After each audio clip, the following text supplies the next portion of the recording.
This is the big one, folks. This is episode number 200. I can't post about a new product on social and have it convert to sales. Email is still the most powerful and effective channel for driving revenue. Welcome to the Be Real Show with Travis Too Tall and Huff, where we talk about life, dreams, social media, and business.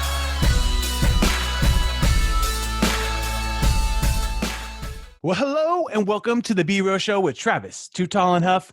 Folks, I'm fired up today, and so should you be, because after this show, you might actually want to start an online business, because we're pumped to bring you our featured guest today, Tyler Sullivan. Tyler, are you ready to be real? I'm real as it gets, man, and I'm pumped. He's bringing the fuego. He's bringing the fuego today. Tyler, folks, just in case you didn't know, is the founder of Bombtech Golf, an e-commerce store, which actually has made over $15 million, folks, since 2012. So this is not an overnight deal. You know, he hasn't made this in one day. It's a growing business. And can you imagine making $15 million online, folks? But Tyler also runs eComm Growers, where he and his team help actually a lot of different clients of Shopify pages and owners of accounts where they're selling stuff online, and it actually helps them make more money taking these e-commerce stores and by optimizing email systems and ad campaigns. Helps them find, folks, what we all love as those hidden revenue or those hidden gems in our business to bring in some more revenue. And over the years, Tyler has a formula. You know, he's not just figured, this thing out one day at a time. He's been doing this for many years. So folks, he has a formula and he can help a lot of businesses. So we're excited to have you on the show today, man. Blessings, lots of blessings for us here in this the holiday season. But how's your day going today? Great, man. Thanks for the intro. We're past Cyber Monday and Black Friday, which is a special time of year for myself as an eCom owner and for our clients. So it's we're not taking a deep breath, but it's it's an exciting time, and we're growing fast and hoping to bring as much value as I can to the audience as I can today. Absolutely. So that gets me into the business, Bombtech Golf. What was the passion or the motivation when you first were thinking about this business? I had no intentions of starting a golf business or e-commerce business. This was back in 2012 when it was a little more difficult to, sell online like it is now with Shopify, and, softwares make it easier to enter than ever. But I really was just an obsessed golfer. I wasn't that good, but I was competing in a niche of golf, which is World Long Drive, right? Which is like home run derby of golf. And in doing so, I started breaking clubs, not from pure power, but because the local club builder wasn't building them correctly. So I just started assembling my own golf clubs. One of my buddies was like, hey, can you make me one? So I built him one. I made the world's worst website you've ever seen. And then one day I sold something when I was on a boat. It wasn't a yacht. And I heard this ding come in on my phone, and it was my first sale. Wow. And that was the epiphany where I said, okay, I'm not working right now, but I was able to make money. Wow. And just from that was like the aha moment. From there, we designed our own golf clubs with UVM, or University of Vermont, which is where I went to school, because I wasn't that smart to design something myself. And I used Facebook early days just to build a following. Right. So I just started posting, documenting like, hey, I'm going golfing today. Hey, I'm going up to UVM to do some design. And I would just bring people along for the ride in an authentic way. And then really it took off when video came out, and I had a video, and this is where like goes into it. I had a video in my backyard where I hit the ball into a net, and it sounds like a gun goes off. I posted it, and I said, does your driver sound like this? And I boosted it for like $300. Right. And it got 10,000 comments, 300,000 views. Wow. And I commented on every comment. Right. 10,000 of them. Still my thumbs almost flew off. Holy shit. You really put in the work to engage back with them. I did that for years, dude. So I know that you're big on the engagement. And that was really, as videos, kept on scaling up. I think we've got 60 million video views now. Wow. But we just kept taking that same approach of like, if someone's communicating with us, I need to take the time. It was just me at the time. I need to take the time and effort to communicate back and have a real conversation. Right. And that's how it grew, And then it went from like a side hustle And I was actually, not to get really deep into it, but this is kind of what made it all happen is I was doing well as a side hustle. I had a full-time job, and my wife, I just found she was pregnant. Ooh. And this is the week before Thanksgiving, and my boss comes into my office. He goes, "You need to come with me." I said, "Well, why don't we just talk here?" And he's like, "Oh, no, come down to my office." I walked down to his office. He goes, "Today's your last day, and your last paycheck's last week." And I said, "Well, let me go get some water so I don't knock you out." So I composed myself, came back. I said, "Well, you're going to pay me my, bonus," because I was killing it for them. And I got fired for no reason. Even though I was doing sales, I doubled their sales. Wow. And that was the kick in the ass that I needed to actually go full time. And my wife was really supportive.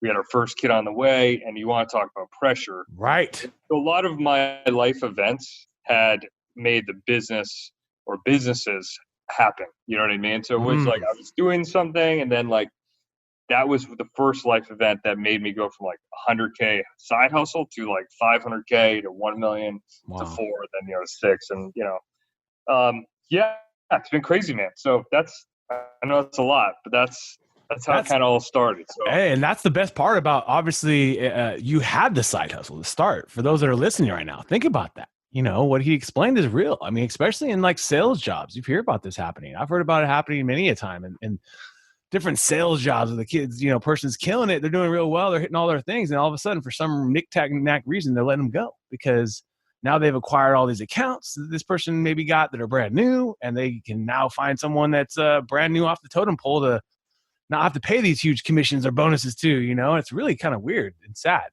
But the blessing for you, my man, was that you had that side hustle going, and then obviously probably let the fuel on the fire when you were like, oh crap, here we got to go now. We got to make this a reality.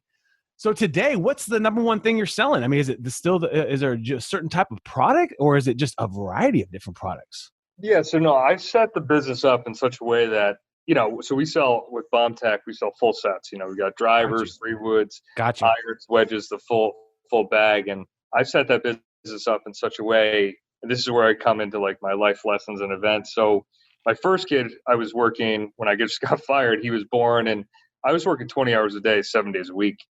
And I was working on all the wrong stuff, right? And I was literally assembling the clothes myself, shipping the clothes myself, doing social media, doing the ads. Right. I mean, my head was flying off, dude. There's no way you could do it all. It's like it was too much. So like what happened? You get less sleep you get.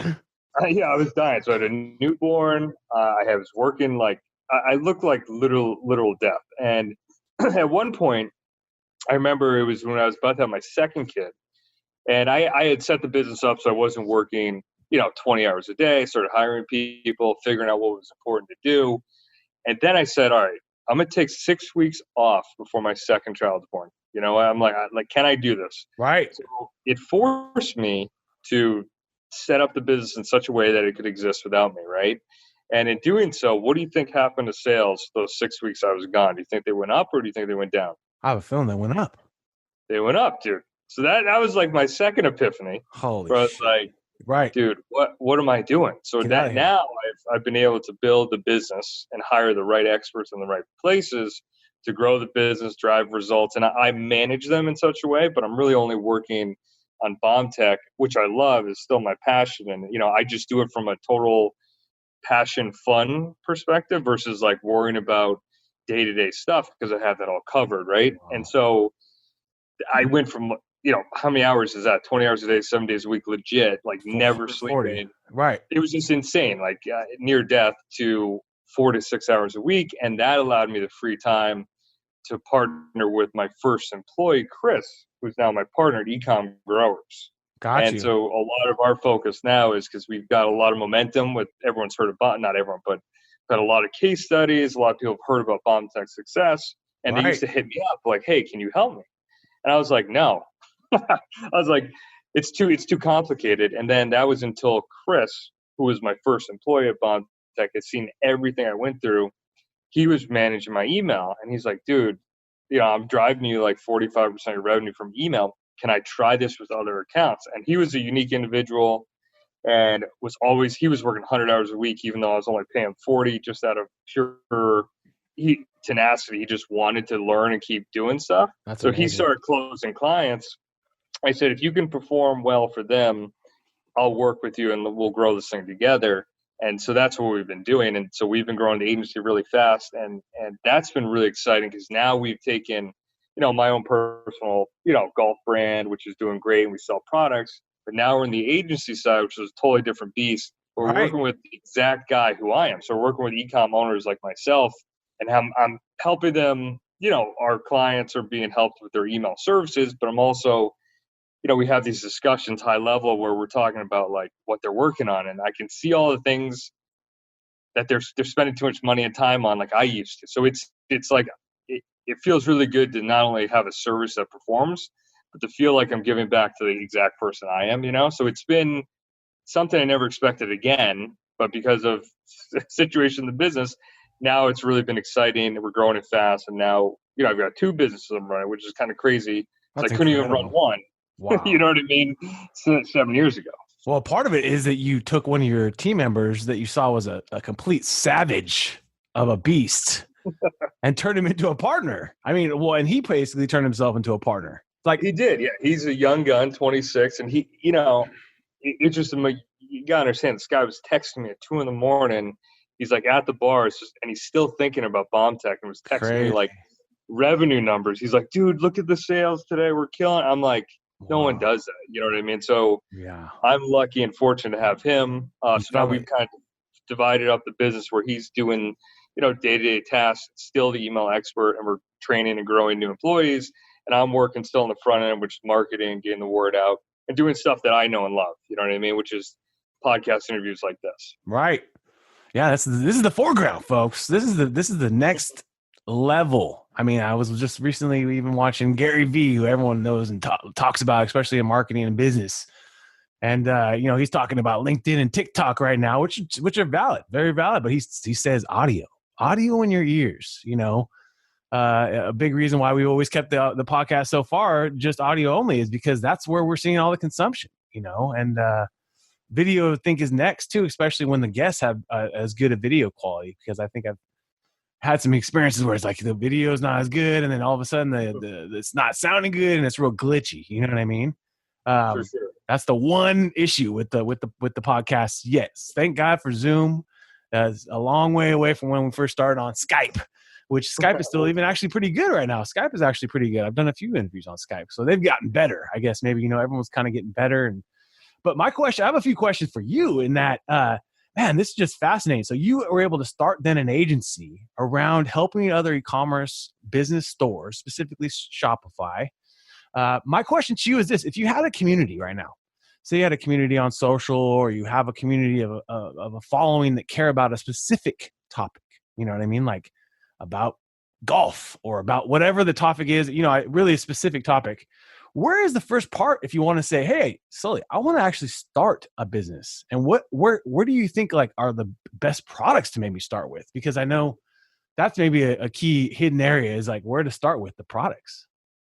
I get hit up a lot asking how to start. And I'll be candid. I started pure passion. Right. So that's what I always tell guys. Right. I said, I'm a huge skier too. So I was going to launch a ski brand. Mm-hmm. I didn't pull the trigger on it, but it's like, for me with golf, I know the talk. I'm playing it all the time. I know, everything about it. So whatever you really, and it sounds kind of corny or cheesy, but whatever you like, it allowed me to work 20 hours a day and it to not feel like work. Right. But if I was selling women's leggings or something that I know nothing about and don't care about, how am I going to be successful at that? So people talk product first. I like to reverse it. I like to say, build your audience first. Mm-hmm. And that's all I did. I mean, I'm like, what I did was, I wouldn't say dumb luck, but it was just, I started documenting. I know Gary Vee's big on that too. This is back before he blew up, but I was just documenting what I was doing. I was just like, hey guys, Sully here, like Facebook Live first happened. I would just go live and talk to people. And I accidentally built a personal brand as well as a golf brand. Right. So I would say today, if you had a passion about, I don't know, skiing, whatever you liked, just start talking about it, and you can pivot and build that audience now without even having a product. And then when you you can either resell their products, you could do affiliate stuff. There's different ways you could go about it, but I don't think product out of the gate matters, because I was reselling competitor products. Gotcha. That I was making custom, because that's what I was using. And then I said, well, I want to design my own. I was crazy enough to do that. So I went around the long and hard way, but I would go audience first, passion first, and the product will come. Got you. I'm just curious, actually, for myself, me and my team, as well as my wife, we have a page on Facebook. We have like 156 or so thousand people that like a cat page that we have, funny cat page, where we've created, crazy memes. My wife will get posts that get, several thousands of shares, maybe 150,000 people reached organically on a Facebook page, which that's obviously, crazy. As you know, is hard, nowadays to keep that, kind of organic without any paid methods. So we've always been kind of thinking, where's our play in this thing? I know right now we're making a little bit of money because we're kind of building the community, doing some, influencer marketing kind of sponsorships with some different people that are selling cat related products. But I think our play into this all is like a really funny cat Shopify page where people could buy things. We just got to figure out. You got the audience, and that's the hardest part, And then I think, what I would do with that, honestly, I would filter them into some type of email funnel, just to get their email, and then I would ask them what they want. So, again, I'm really a simple guy. I don't try to assume, because I made this product called Beer Putt, right? Because I was the frat champion back in 2006 for beer pong, and I was like, this will be the coolest thing ever. Beer putt. Right. And I made it. I posted on social. I designed the whole thing from scratch. It took me way too long. We got a couple thousand shares when I posted that it's coming. Mm-hmm. And I was like, oh, this is gonna crush it. Right. We're gonna absolutely sell out. I made 2,000 units, which I thought was conservative. Worst selling product of all time. Wow. Because I didn't ask the audience, and I got cocky that year because we were killing it and still are. But I was like, I know what my audience wants, instead of me just putting my ego and what I think I know and just asking them. Gotcha. And a good way to ask too is let's say you have a cat page. Mm-hmm. I would do a pre-order where I would actually take their money for something that doesn't exist yet, but say it launches in 6 to 8 weeks, and see if people are willing to buy. So let's say you've asked someone, hey, they want I don't know, dude. We do have a cat, but I'm not a cat guy. It's a scratching pole or something, right? Right. If you designed it, you mocked it up in 3D design studio. Let's say you got a quote from a supplier, and it would take let's say it threw you a beer or two, something cool, and you could just say, hey, guys on the page, we're launching this. Sign up for early access and send them emails and tell them about how you designed it, the whole deal. And see if anyone's going to buy. That's the only way you're going to ever know. Ask them as you're doing it. Say, hey, what do you think of this? What do you think? That's all I did with the golf clubs. I said, what driver do you play? What do you think of this design? What do you think of this color shaft? What do you think of this? And people start voting, and they felt like they built it, which they did. Right. So I do that a lot with new stuff. Say, hey, I'm thinking about this product. What do you guys think? I get all their feedback, and now they're engaged at a higher level. You know what I mean? Just have them tell you instead of you tell them, Capturing the email, I think, is huge, because I think we need to capture these people's email. That's really the difference too. It's so social's all, massive for us. We're only have 117,000, I think, on Facebook. Well, it's still huge, bro. I mean, it's still a lot, but I can't post about a new product on social and have it convert to sales. Right. It's still email is still, and that's why we email for eComm brands is. Email is still the most powerful and effective channel for driving revenue. Right. You know what I mean? It's people get an email with an offer, a new product, and they're used to going from there to buying. But social media is still great. You can run Facebook ads, Instagram ads, and those work too. But it's just, we have not found it. I don't know if you've tried this, but it just has not been as effective as email. And email is the only thing you own, right? So let's say that page gets banned. What do you do? Right. Oh yeah, absolutely. You know what I mean? Yeah, we hear this all the time. Clients are saying, well, we built this huge community and no one's even seen our posts. Oh, it happened to me, dude. We had 2018. I can't remember the exact year. We went from average videos getting a couple hundred shares, and 40,000, 50,000 views. We had a couple lives have 10,000 people on it once. Wow. Now we were posting, and you keep adapting, but like we had some posts that were getting one like.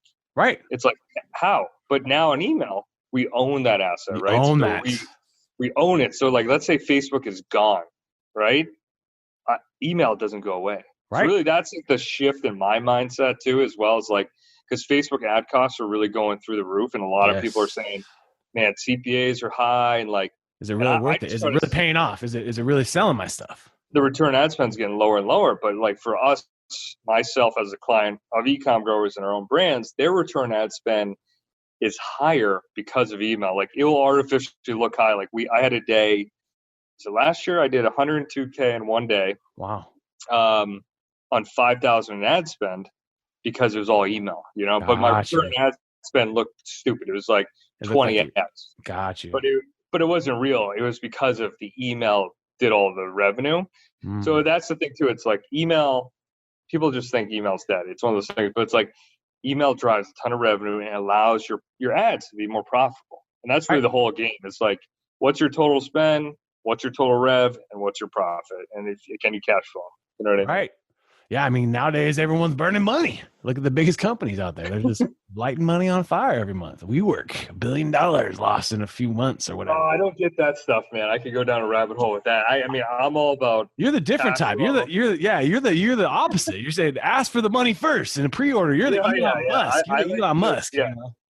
Profit, cash. I see the big, the companies are getting investors and they're going massive, hoping to, at one day profit. I'd rather be profitable first and then have the option. Okay, cool. You guys are interested. We're already making money. Right. So like versus trying to get investors with no profit and just revenue, which is all revenue is vanity, profit is sanity. Profit is sanity. Oh, that's real right there because I mean, at the end of the day, folks, you can have as much money as each month as you get, but if you're spending the same amount, you don't make any money. And then at the end of the day, what ends up happening, you keep doing that for too many months, you can't be in business. You can't be in business. You can't be in life if you have no money. It's true. So it's like, it's not really that hard, but I know, like you said, I think it's the vision, everyone has different visions, but I like your vision because you said it's based on a passion, folks. I think that's the best thing too, is that you're going to have to put in the work like my man did at some point before you can find that first employee or team member that turns into a partner, that turns into the great, specimen that can take you to the next level, And so, but you put it in the work yourself, so a lot of people think that they're just going to hop on, find an e-commerce business and then never have to work. I think that is one area I think that a lot of the future generations maybe need to wisen up to, is that there is work involved in this thing, maybe at some point. I call it FIO, which is figure it out. Right. First I figure it out, then I optimize, like delete what's not good, automate what I can, and then you try to hire. So you FIO, hire, and then scale. That's kind of how I look at any business. Like first off, most people don't know how to do it, or they're not going to do it for you. So you need to figure it out in a better way.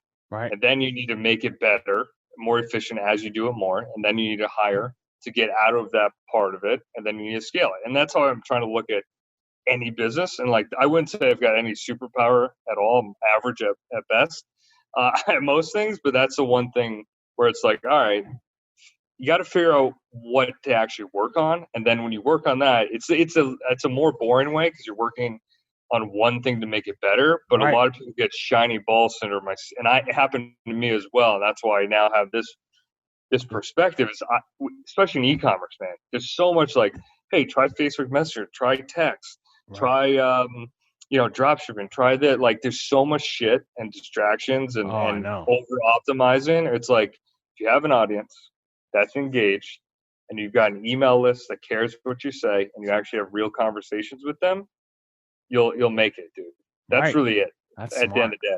Yeah, there's so much different things out there, like people saying mastermind, there's all these different people selling courses about how to become an e-commerce professional. And I've seen the same thing obviously on social and digital. And there's just so many things out there that obviously the people that are making money are the people that are selling the course. It's like, they're going to teach you, just like my man Tyler has actually given you some knowledge already today that he could have probably charged you $1,000 for. Free today. It's free. It's already, if you just rewind and listen to the podcast, he's already dropped some knowledge on you, that because he's built a business over 15 million, folks. So he's not reinventing the wheel here. anyone can do this. He's already told you also about how he shared his story and the inside perspective of like how you actually got these people to like feel like they're part of the business, part of the building and things like that, which I think a lot of brands are not doing. But now, my man, we're about to take you into our top 10. Are you ready? I'm ready. Let's bring it. Apple or Android? Apple. Netflix or YouTube? YouTube. Instagram or Facebook? Facebook. Chicken or steak? Chicken. Laptop or smartphone? Smartphone. Spotify or Pandora? Pandora. Movies or video games? Movies. Reading books or listening books? Reading. Stocks or real estate? Neither. Build your own business. So that's it, really. Oceans or lakes? Lakes. And when you wake up in the morning, you're like getting ready for the day and you're putting your outfit on, you're brushing your teeth. You say, what? And you look at yourself in the mirror. Why do you love being you? My kids. Ooh, good one. How old are your kids? 5 and 2. 5 and 2. Dream team. Are they girl, boy, girl?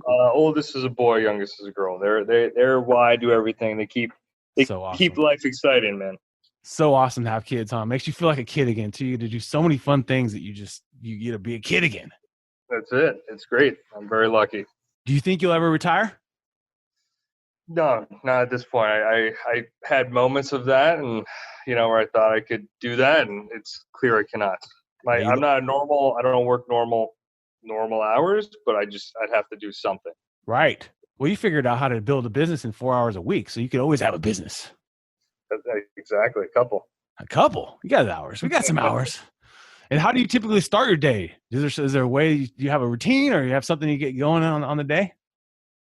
Yeah, it's not that exciting, but it works for us. I mean, I spend the mornings with the kids, and I do drop off. So I drop the kids off. I made that a priority to do that, and then awesome. I go to the gym, hour and a half, and then I decide what I'm doing. That's awesome. So you've kind of designed your life first on a family, which I think is fabulous. That's what I have too, as now a new dad. Oh, nice. My daughter is not 10 months old, so that's the same thing. You're still in it. You're still fighting. I'm still in it, man. Only thing we figured out recently is we hired a sleep specialist, so we got the sleep down for 12 hours a night. Oh man, yeah. Good for you, dude. Yeah, we now have the kids sleeping in the same room, and it's now we only have to have one adult put into the bed at a time. Before we were dividing and conquering, and it's got you. Yeah, we're going to bed so late, and we would never. I haven't slept in 5 years, dude, but that's the deal. But now I'm getting a couple hours here and there, so I'm feeling good. You're feeling rested. You're ready to go get some birdies. You're ready to get some birdies. Let's get it. Do you have a skill that you want to master in 2020? A new skill that you're looking to fire up and master? A new skill? No, I would say my biggest thing is I love to ski. In the last couple of years, I didn't ski as much as I wanted. So I'm looking to, and I've already started to ski more. Gotcha. Just because it's reignite an old love. Do you have any favorite places to ski? Yeah, I ski just at Stowe, Sugarbush up in Vermont. So okay. Close by, so it's not too far of a drive. Yeah, good place to be if you're gonna be a skier.